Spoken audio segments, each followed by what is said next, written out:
Laurie Davis joins us now. Laurie, good morning. Good morning. And I imagine you had an eyeful last night, didn't you? Well, I did. Overall, I thought it was terrific, though. There were some beautiful, beautiful gowns. Less and less risks were taken last night, and you saw more of the classic look. I think that the Oscars really is not the place to take risk. You know, it's a very glamorous evening. I think it's an opportunity to show off your best as far as your personal style is concerned. And I thought we saw some amazing things. I thought there were far better gowns than there were gowns that were not so good. Who's the winners and losers? Well, who's good and who's bad? The number one was Sarah Jessica Parker. She epitomized haute couture at its finest. Chanel, a throwback to the 1920s. It fit her personality beautifully. She wore it well. It was quite unusual, and I did not think it was a risk. Mm-hmm. But it didn't fit her body. I mean, everybody else was wearing low cut or tightly fitted and cleavage. That is what made it special. Right. Everybody wants to show their body. It was all about that beautiful dress. She doesn't have to show her body. Her hair was perfect for everything was perfect. Okay, it was what just about beautiful. Charlize Theron? I thought she looked amazing. At first, I thought the gown was a little bit.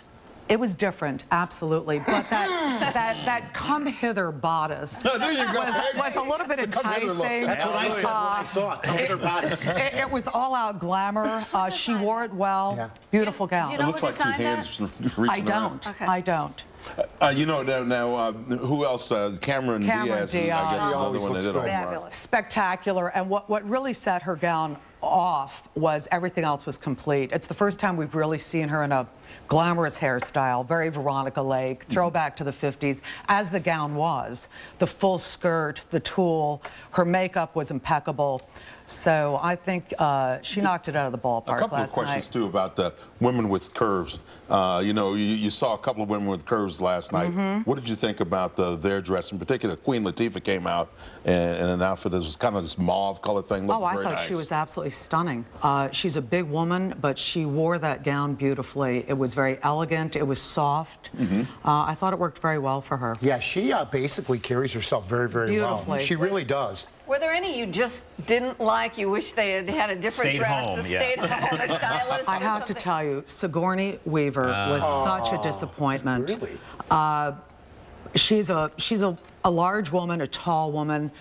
The red, she looked like a fullback in that gown. I hate to say, I'm sorry. Okay, I promised I was going to be nice, but okay. I tell you what, if she looked like a fullback, I wouldn't mind playing on that team. well, that's true. And probably, Meryl Streep, I thought, looked very matronly in the gown. She could have done better. My husband turned to me and he said, well, she's 60. And I kind of looked at him. I said, well, so is Helen Mirren, who looked spectacular. Hey, what do you think about J-Lo? Spectacular. Curves? Yeah, well. She dresses for her body. She didn't have to show a thing. Armani Privé is extraordinary. We've seen gowns in the past by Armani Privé that have just been outstanding. It fit her personality. A lot of my choices were picked not just for the dress, and as you see, I did not pick Sandra Bullock. Probably the most beautiful dress there, but not for her. Hated the hair hanging all over the dress, didn't like the bright red lipstick, and I don't think her body was right for that dress. That dress needed a curvier woman. I'll tell you what I need. I have a presentation where I like to borrow the brooch. Soften the blow a little bit. All yours, all yours. Real quick, vintage clothing, what does that mean? Well, today, vintage is really mainstream. When Julia Roberts accepted her award in 2001 in a vintage Valentino, that kind of set the pace going forward. Up until then, we'd seen something new in every decade, up through the 90s when we went minimalistic. At that point, really nowhere to go. So they reverted back.